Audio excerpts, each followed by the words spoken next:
Nah, Bapak Saudara, saya mau tanya kepada kita.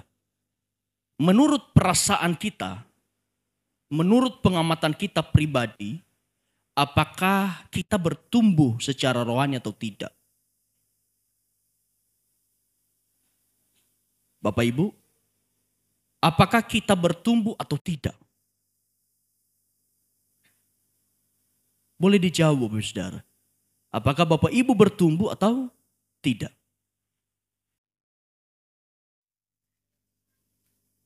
Oke. Ya, sekali lagi Bapak Saudara saya tanya. Menurut Bapak Ibu Saudara, pengamatan Bapak Ibu, kehidupan rohani Bapak Saudara, nggak usah sorot kehidupan orang lain. Apakah kehidupan rohani Bapak Ibu Saudara bertumbuh atau? Oke, kalau itu terlalu jauh mungkin ya. Saya dekatkan Bapak Ibu Saudara. Saya mau tanya, apakah selama Bapak Ibu Saudara beribadah di tempat ini, apakah Bapak Ibu Saudara bertumbuh atau tidak?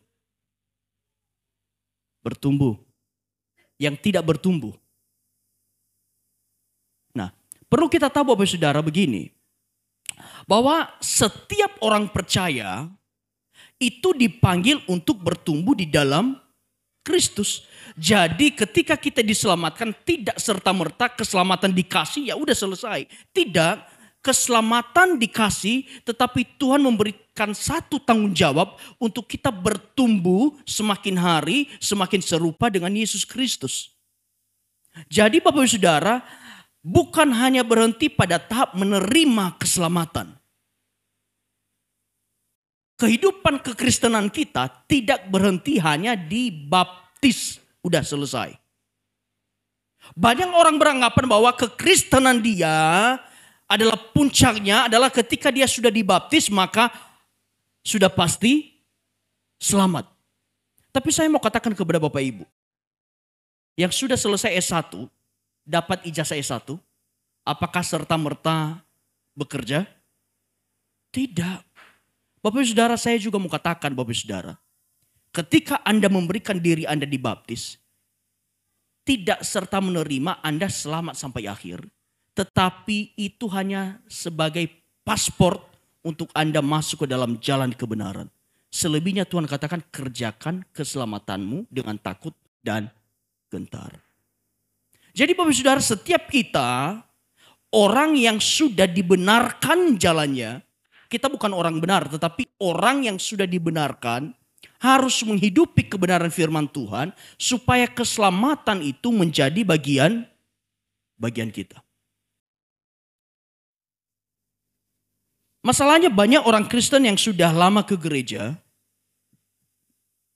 sudah lama dibaptis, tetapi hidupnya tidak ada pertumbuhan rohani. Saya berdoa dalam nama Yesus, semua jemaat kita di tempat ini nggak ada yang kerdil rohani, tetapi semuanya bertumbuh secara rohani.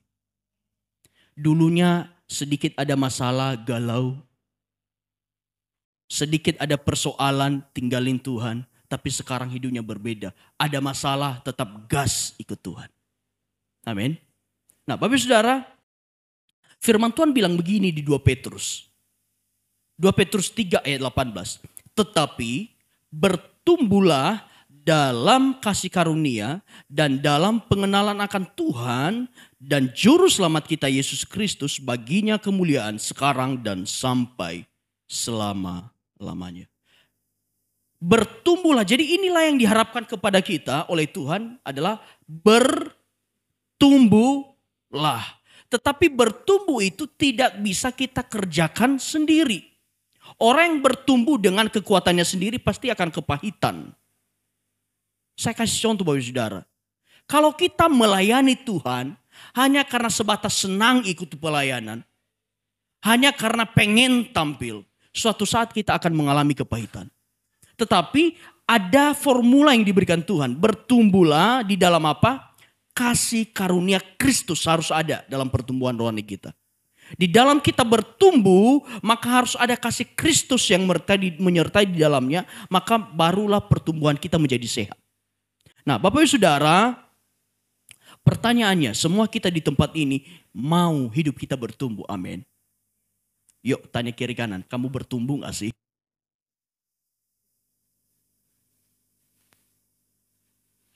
Saya mau bilang kepada Bapak Ibu, saya bertumbuh.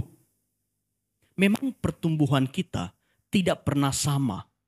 Ada yang bertumbuhnya cepat, ada yang bertumbuhnya lambat Bapak Ibu Saudara. Tetapi semua itu adalah jadi pilihan.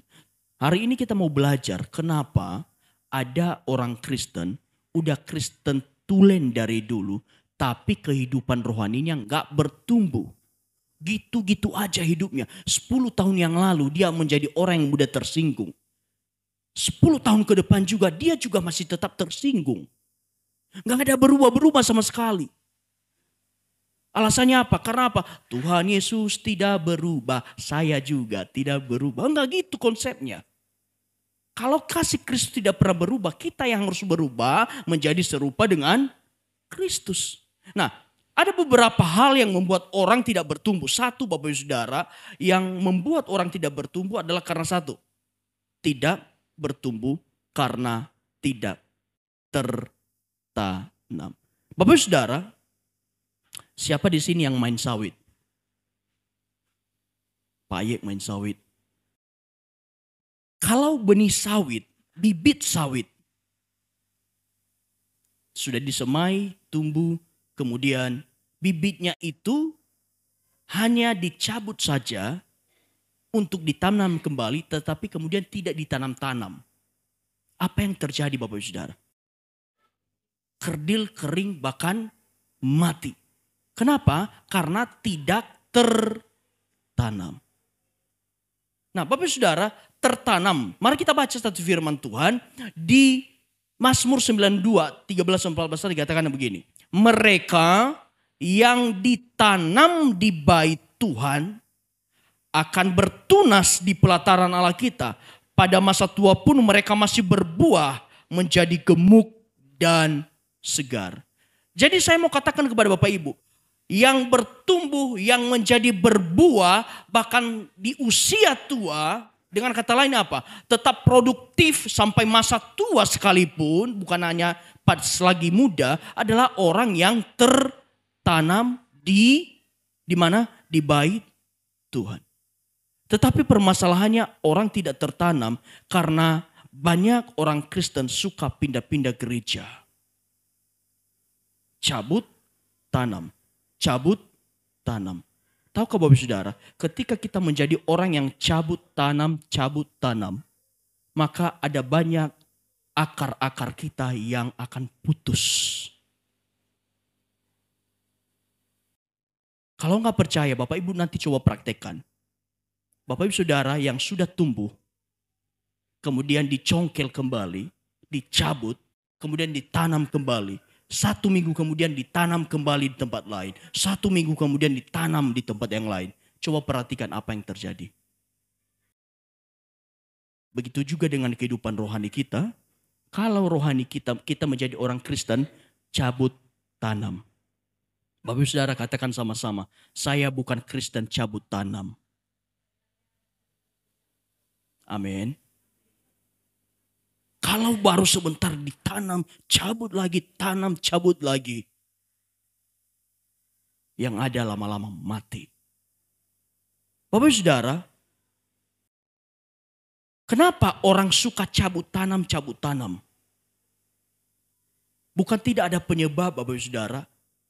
Orang yang suka cabut tanam, hidup rohani ini cabut tanam, sini tanam, cabut tanam lagi. Satu, penyebabnya adalah dia pernah mengalami luka dan kekecewaan dari gereja.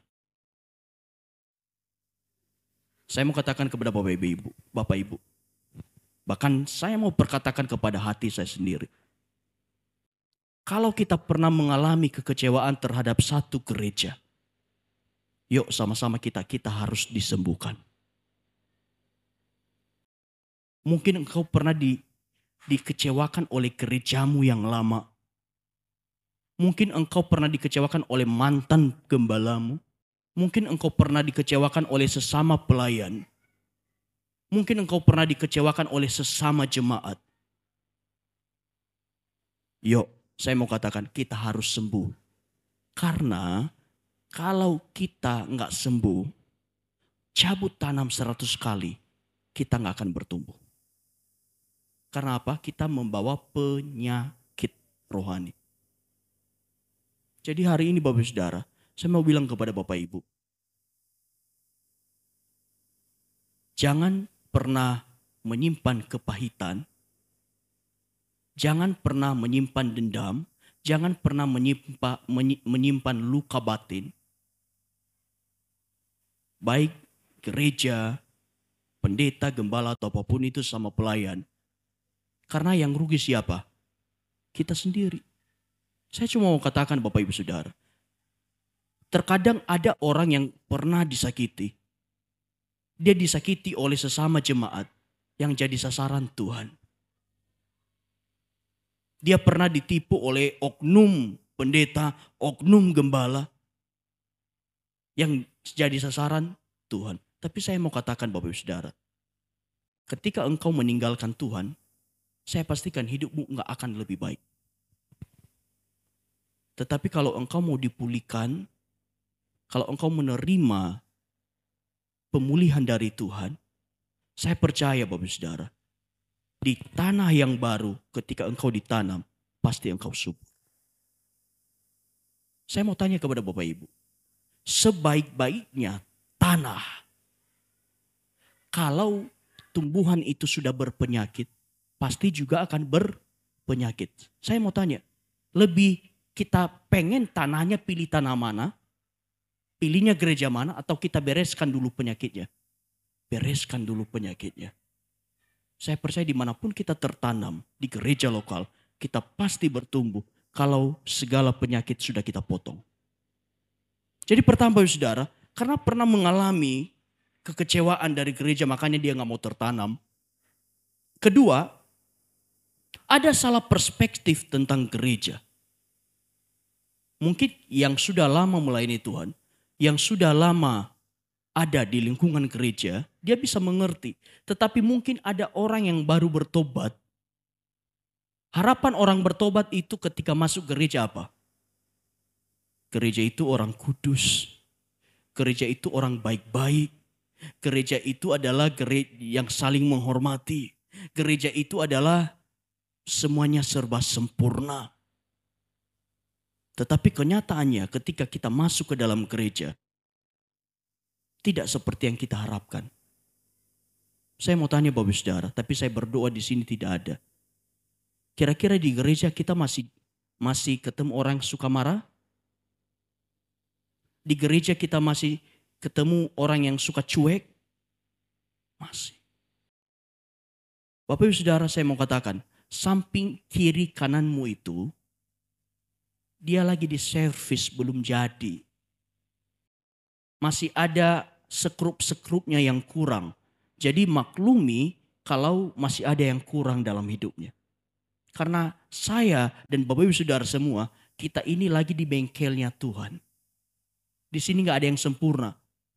Gereja itu kalau saya ibaratkan bukan showroom mobil, tetapi bengkel mobil yang lagi diperbaiki untuk menjadi serupa dengan Kristus. Kemudian Bapak Saudara, kenapa orang gak mau tertanam? Karena ada roh individualisme, gak mau berhubungan dengan orang lain. Kemudian egois, gak mau berkorban. Tetapi saya mau berkata kepada Bapak Ibu, apapun yang kita alami, lebih baik kita tertanam daripada tidak tertanam. Seburuk-buruknya gerejamu, akan lebih baik kalau kamu tertanam ketimbang kamu tidak tertanam. Karena kalau kamu tidak tertanam, lama-kelamaan mati. Jadi itu penyebab pertama Bapak Saudara. Kenapa orang kehidupan rohaninya gitu-gitu aja tidak bertumbuh. Jadi saya berdoa Bapak Saudara, semua kita yang di tempat ini kita adalah orang-orang yang tertanam, yang menghasilkan buah pada waktunya. Amin. Yang kedua Bapak Ibu Saudara, kenapa orang tidak bertumbuh? Karena tidak bertumbuh karena tidak makan. Kalau saya ini Bapak Ibu Saudara, gak usah tanya, ini kurang apa lagi bertumbuhnya coba? Bertumbuh ke kiri, bertumbuh ke kanan. Pak Samosir itu gak usah tanya. Gak usah tanya ke Pak Samosir. Pak, rajin makan gak Pak? Nggak usah tanya, itu pasti rajin makan. Tapi kalau Pak Ye kita tanya, rajin makan nggak Pak Ye? Masih agak sanksi sedikit. Rajin, oh rajin. Nggak mau ngembang, ya. Saya juga pengen kayak begitu, Bapak Saudara. Kalau saya makan dikit langsung sekilo naik. Nah, banyak orang yang kerohaniannya tidak bertumbuh karena tidak makan. Bapak Saudara ingat baik-baik. Kita ini yang diberi makan bukan hanya tubuh kita, tetapi juga roh kita. Kita baca sama-sama Bapak Saudara.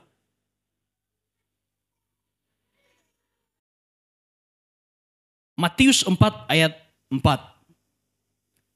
Tetapi Yesus menjawab, ada tertulis, manusia hidup bukan dari roti saja, tetapi dari setiap firman yang keluar dari mulut Allah. Manusia tidak hidup dari makanan jasmani saja, tetapi juga manusia itu harus hidup dari firman Tuhan. Kalau kita makan 3 kali sehari sampai kenyang, jasmani kita kenyang, jangan sampai rohani kita kelaparan. Bapak Saudara, hidup rohani perlu makanan untuk bertumbuh. Makanan rohani kita apa sih? Firman Tuhan. Makanan rohani kita apa? Berdoa. Makanan rohani kita apa? Nyembah Tuhan. Kenapa sih harus ada puasa? Puasa itu adalah waktunya kita memberikan makanan rohani sepuas-puasnya kepada rohani kita. Dan kemudian Bapak Saudara, alasan orang tidak mau belajar firman Tuhan, tidak mau makan firman Tuhan adalah alasan klasik. Tidak ada waktu. Bapak Ibu Saudara yang rajin baca firman Tuhan, belajar firman Tuhan, katakan amin. Saya mau bilang kepada Bapak Ibu, sampai kapanpun kerohanian kita gak akan bisa bertumbuh kalau kita gak pernah belajar firman Tuhan. Karena itu yang memberikan kesegaran bagi jiwa kita. Itu yang memberikan roh kita makanan yang segar Bapak Saudara. Kalau kita gak pernah belajar firman Tuhan, kita gak akan pernah bertumbuh. Tetapi pada saat kita belajar firman Tuhan, kita memperoleh makanan yang segar sehingga rohani kita menjadi bertumbuh, pengenalan kita akan Tuhan semakin dalam, pengenalan kita akan Tuhan semakin lebih dan lebih lagi. Bapak Ibu Saudara, itu adalah alasan klasik. Kemudian juga orang gak mau belajar firman Tuhan karena dia hidup dalam dosa sehingga enggan untuk belajar firman. Sering terjadi Bapak Saudara, orang merasa saya gak layak. Bapak Saudara pernah gak merasa ketika kamu mau berdoa, kemudian ada bisikan iblis, kamu gak layak, kamu baru berbuat dosa. Bapak Saudara, kita perlu makan makanan rohani itu firman Tuhan, berdoa, menyembah Tuhan. Tetapi kalau kita masih hidup di dalam dosa, seringkali nurani kita menuduh kita gak layak. Jadi bagaimana supaya kita bisa hidup sesuai firman Tuhan, makan firman Tuhan sebanyak-banyaknya? Pertama, kita harus hidup dalam kehendak Tuhan, hidup dalam kebenaran. Kemudian Bapak Ibu Saudara, orang enggan baca firman Tuhan karena ada rasa kenyang rohani yang palsu. Bapak Saudara, ada loh orang yang kenyang rohani tapi palsu. Saya mau tanya kepada Bapak Ibu. Kira-kira kalau kita lapar, ada 2 pilihan. Yang pilihan kanan ada nasi, ada ayam, ada sayur, ada daging. Kemudian yang satu ada nasi dan ada Indomie goreng. Ini kebiasaan orang Indonesia. Saya mau tanya, yang A dan yang B sama-sama kenyang tidak? Sama-sama kenyang.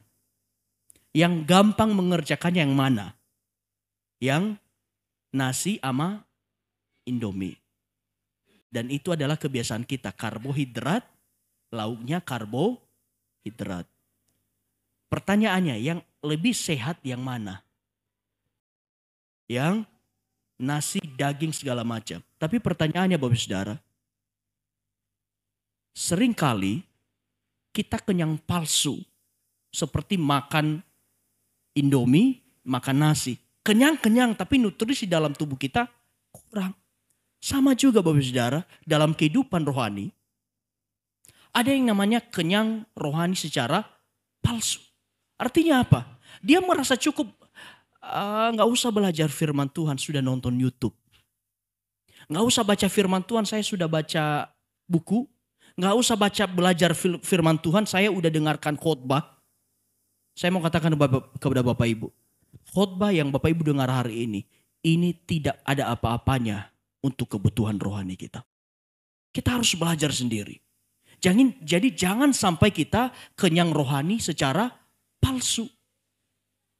Terima makanan rohani yang sesungguhnya, terima makanan rohani yang betul-betul menyehatkan kita. Jangan sampai hanya makan rohani yang gak jelas. Bapak Saudara, tahu gak sekarang salah satu ketakutan, bukan ketakutan, tapi salah satu kekhawatiran gereja adalah dengan adanya media sosial. Dan media sosial itu terlalu banyak yang pura-pura menjadi pendeta, menjadi pengkhotbah, tetapi isinya sebenarnya menyesatkan. Bapak Saudara, jangan sampai kita hanya kenyang palsu. Tetapi biarlah kita, rohani kita kenyang karena kita makan makanan yang sesungguhnya. Makanan yang sesungguhnya kita baca firman Tuhan. Baca Alkitab itu tidak membuat Tuhan makin sayang kepada kita.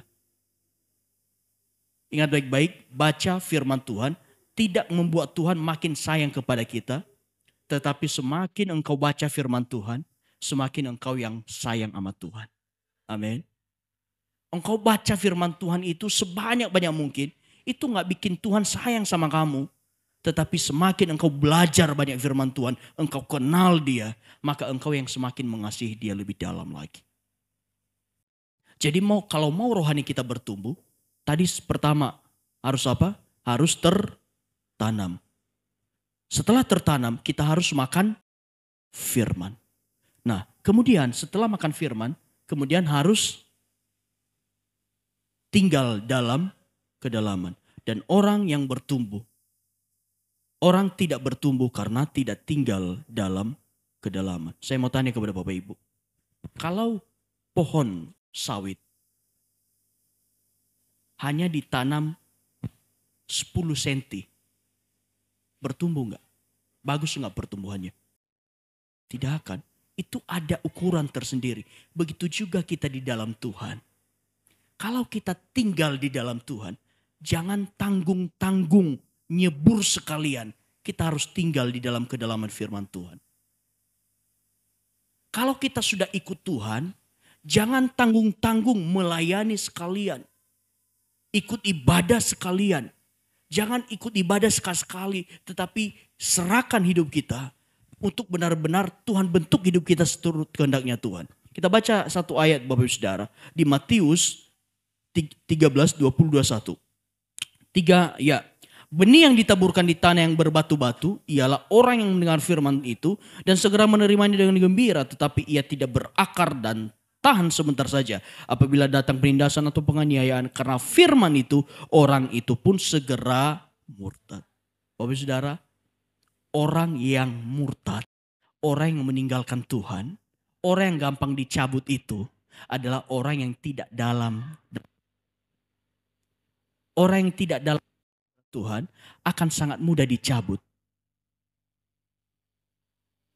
Pohon sawit yang sudah bertumbuh, Bapak Ibu Saudara, tidak akan mudah dicabut. Tetapi benih tanam sore kemarin, gampang saja tinggal cabut, terangkat. Nah, Bapak Ibu Saudara, kenapa tidak tertanam secara dalam? Karena pertama, dikatakan di firman Tuhan, di tanah yang berbatu-batu. Kenapa orang tidak bisa ditanam lebih dalam lagi? Karena apa? Karena hatinya berbatu-batu. Batu. Nah artinya berbatu, pertama hati yang keras. Kalau boleh dibilang ini orang keras kepala. Dibilang apapun gak mau dengar. Kemudian Bapak Saudara menerima firman Tuhan hanya secara emosional. Maksudnya begini, ketika dia dengar khotbah, engkau diberkati, engkau disertai. Dan dia pulang membawa firman Tuhan itu, dia bergembira karena ada janji firman Tuhan, engkau akan disembuhkan. Tetapi lama-kelamaan kok saya gak disembuhkan. Dan akhirnya apa? Bisa ninggalkan Tuhan. Karena apa? Dia tidak tertanam secara dalam hadirat Tuhan. Kemudian, makanya Bapak Saudara, orang saya peringati yang baru melayani, yang baru ibadah, biasanya saya bilang gini, jangan pelan-pelan saja, gak apa perjalanan rohanimu pelan-pelan, yang penting kamu tertanam secara dalam. Karena saya melihat banyak sekali orang berapi-api cinta Tuhan, kelihatannya cinta Tuhan, sedangkan akarnya tidak tertanam. Lama-kelamaan ketika ada angin sedikit maka yang terjadi roboh. Makanya Bapak Saudara, ketimbang engkau bertumbuh cepat kelihatannya dari luar, mendingan akarmu dulu harus ditanam secara dalam. Tauge itu gak butuh waktu lama untuk bertumbuh, satu malam tumbuh dia. Tapi setelah itu menjadi layu, paling ujung-ujungnya jadi catauge. Tapi pohon durian kalau ditanam betul-betul, memang lama pergerakannya Bapak Saudara. 5 tahun, 10 tahun. Tetapi ketika berbuah, baru kita bisa nikmati hasilnya. Dan biarpun ada angin yang menerpa dia tidak akan mudah roboh. Karena apa? Akarnya kuat dan dalam. Kristen yang kelihatannya berapi-api, tetapi akarnya pengenalan akan Tuhan sangat dangkal, maka begitu ada masalah datang langsung layu. Tidak tahan dalam pergumulan, mudah tersinggung. Makanya saya pribadi Bapak Saudara, saya cukup selektif terhadap orang-orang yang melayani Tuhan. Karena saya tidak hanya pengen kelihatannya bertumbuh, sedangkan akarnya tidak tertanam. Karena ini sangat berbahaya. Jadi Bapak Saudara, apa sih akar yang dalam itu yang tidak terlihat? Saya mau kasih tahu kepada Bapak Ibu. Akar yang tertanam itu yang tidak terlihat adalah ketika engkau doa terisak-isak di kamarmu sendiri. Ketika engkau nyembah Tuhan malam-malam. Ketika engkau belajar firman Tuhan, gak ada yang tahu. Itu adalah akar. Engkau puasa gak ada yang tahu. Bukan juga engkau puasa dan engkau pamer. Lagi duduk ada orang makan, please ya jangan makan ya saya lagi puasa. Itu bukan puasa namanya.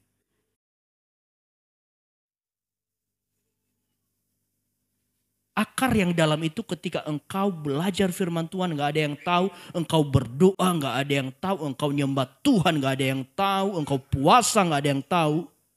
Dan saya percaya orang yang melakukan hal itu akarnya pasti kuat, kokoh. Tetapi orang yang hanya kelihatannya melayani. Orang yang kelihatannya rohani. Tetapi akarnya tidak dalam. Gak usah tunggu badai topan. Hanya ada angin sepoi-sepoi saja. Pasti akan jatuh. Jadi Bapak Ibu Saudara. Saya mau katakan kepada Bapak Ibu. Biarlah kita benar-benar berakar di dalam Tuhan. Berakar di dalam Dia. Supaya ketika ada badai apapun itu. Engkau tidak goyah. Karena ada Tuhan yang menjadi penopang kita. Dan terakhir Bapak Saudara. Ini yang paling sensitif. Kenapa orang tidak bertumbuh? Karena tidak mau dibersihkan. Tahu gak Bapak Saudara? Pohon itu. Kalau mau yang bagus. Maka harus dibersihkan. Di rumah saya, di kampung saya di Nias, itu papa saya nanam yang namanya pohon jati. Supaya pohon jati itu bagus lurus, maka harus rutin ranting-rantingnya itu dipangkas. Baru dia akan bertumbuh bagus. Tetapi ada pohon-pohon yang tidak terurus, maka pohon itu rusak, pohon itu bengkok-bengkok sana sini. Saya mau katakan kepada Bapak Ibu, kita memang sudah diselamatkan, tetapi kita butuh dibersihkan oleh Tuhan setiap hari. Dibersihkannya lewat apa? Nggak usah jauh-jauh Bapak Saudara. Yang suami istri lihat kiri kananmu, yang bersihkan engkau setiap hari yang paling sering dia. Engkau yang masih pacaran tunangan, yang paling sering akan membersihkan dirimu adalah dia. Tuhan tidak datang ke dunia untuk membersihkan dirimu, tapi Tuhan bisa pakai siapa saja untuk membersihkan kita. Kita baca sama-sama Yohanes 15 ayat 2. 3, 2, ya. Setiap ranting padaku yang tidak berbuah, dipotongnya. Dan setiap ranting yang berbuah, dibersihkannya. Supaya ia lebih banyak berbuah. Pertama, yang tidak berbuah dipotong. Dan yang berbuah pun dibersihkan. Tidak berbuah itu artinya apa? Segala tabiat dosa kita. Engkau masih suka marah-marah, engkau masih suka nipu orang, engkau masih suka bermuka dua. Itu akan dipotong oleh Tuhan.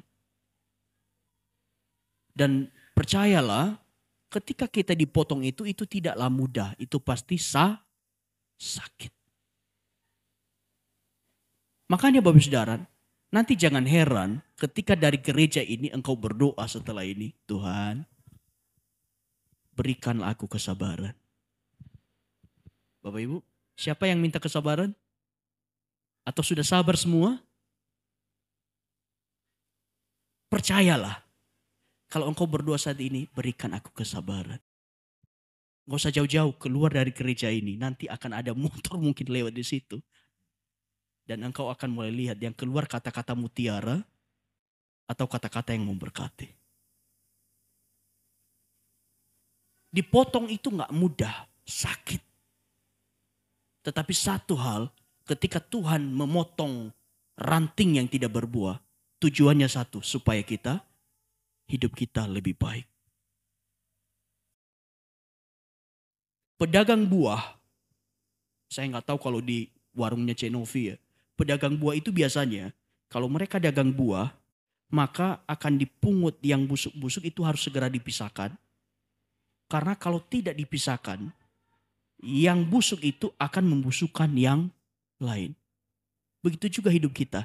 Kalau di hidup kita ada ranting yang busuk, maka Tuhan akan segera potong biar yang lain tidak ikut rusak. Dan yang berbuah pun akan semakin hari semakin dibersihkan. Bapak Ibu Saudara, orang Kristen yang tidak bertumbuh, karena gini, tidak mau dibersihkan itu adalah pertama dia menyimpan kepahitan. Saya mau benar-benar bahas ini kepada Bapak Ibu. Kalau mau kerohanianmu bertumbuh, jangan pernah menyimpan kepahitan. Jangan pernah menyimpan dendam.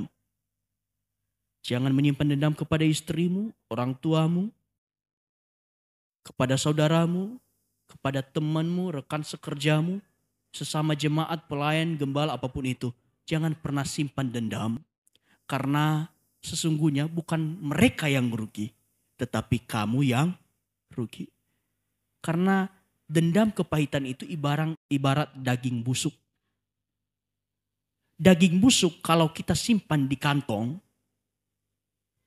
simpan terus menerus. Saya mau tanya, daging busuk itu merugikan orang lain atau merugikan kita? Kita yang dirugikan. Kalau kita simpan kepahitan, simpan daging busuk dalam diri kita, kita yang bau. Kita yang sakit. Jadi makanya saya mau bilang hari ini, jangan pernah simpan daging busuk di dalam hidupmu. Jangan simpan kepahitan apapun kepada siapapun, tetapi lepaskan pengampunan. Saya percaya engkau akan bertumbuh, hidupmu akan dipulihkan, gambar dirimu akan dipulihkan dan hidupmu pasti luar biasa. Karena di dalam Tuhan itu gak ada yang gak mungkin. Karena apa? Keterbukaan itu awal dari pemulihan. Bapak Saudara, terkadang susah kita untuk melepaskan pengampunan. Ngomong ke Tuhan, Tuhan berat saya untuk mengampuni. Tolong saya, berikan Roh Kudus-Mu. Bapak Ibu, saya pribadi, kalau mau menyimpan kepahitan terlalu banyak untuk disimpan. Kalau mau disimpan. Tetapi saya memilih untuk melepaskan. Karena kepahitan tidak merugikan orang lain. Tetapi merugikan diri saya sendiri. Begitu juga dengan Bapak Ibu. Jangan pernah simpan apapun. Kalau engkau gak sanggup lepaskan sendiri, engkau datangi gembalamu, engkau harus dikonseling, engkau harus dipulihkan. Tetapi jangan sekali-sekali engkau konseling dengan orang yang bocor mulut. Karena itu bukannya mengurangi kepahitanmu, malah yang jadi apa? Engkau tadi punya kepahitan 1, engkau cerita jadi 5. Karena dia akan ngomong begini. Jangan bilang-bilang ya. Dia, begini loh dia. Jangan bilang-bilang. Nah kemudian ini, dia ngomong lagi. Jangan bilang-bilang. Akhirnya sekampung tahu kalau kamu ada sesuatu. Carilah orang yang bisa engkau percayai. Untuk engkau dibebaskan, dilepaskan dari kepahitan. Dan harus mau. Karena kepahitanmu kepada siapa saja. Setegas saya katakan, tidak akan menambahkan apapun dalam hidupmu. Justru akan memahitkan hidupmu. Akan membuat hidupmu tidak berarti. Akan membuat engkau hanya pikir dia terus. Bapak Ibu Saudara, mudah cara deteksi kepahitan. Kalau engkau kepahitan terhadap seseorang, gampang. Saya mau tanya, kalau kau ingat dia senyum atau geram? Coba deh Bapak Ibu Saudara, ingat seseorang, engkau ingat dia, engkau pengen nampar atau engkau pengen kasih coklat?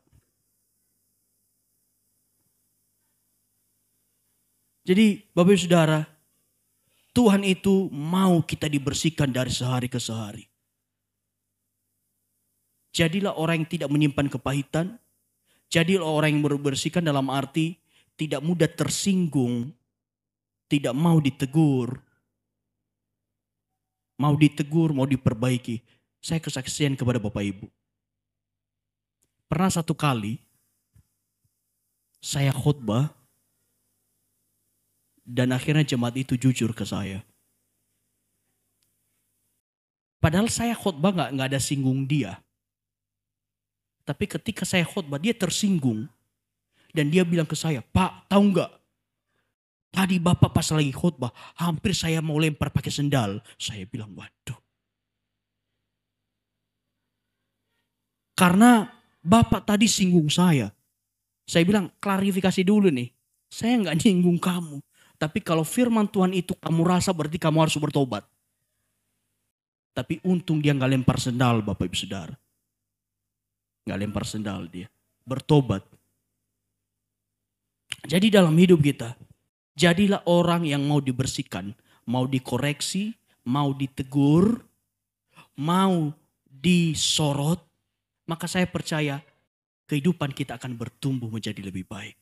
Amin. Nah.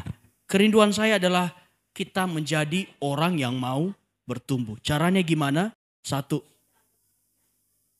Untuk kita bertumbuh harus mau tertanam. Kemudian mau dibersihkan. Kemudian mau lebih dalam. Dan mau makan firman. Saya percaya kalau kita lakukan semuanya ini. Tidak ada yang tidak mungkin bagi Tuhan. Untuk membuat engkau lebih baik lagi. Amin.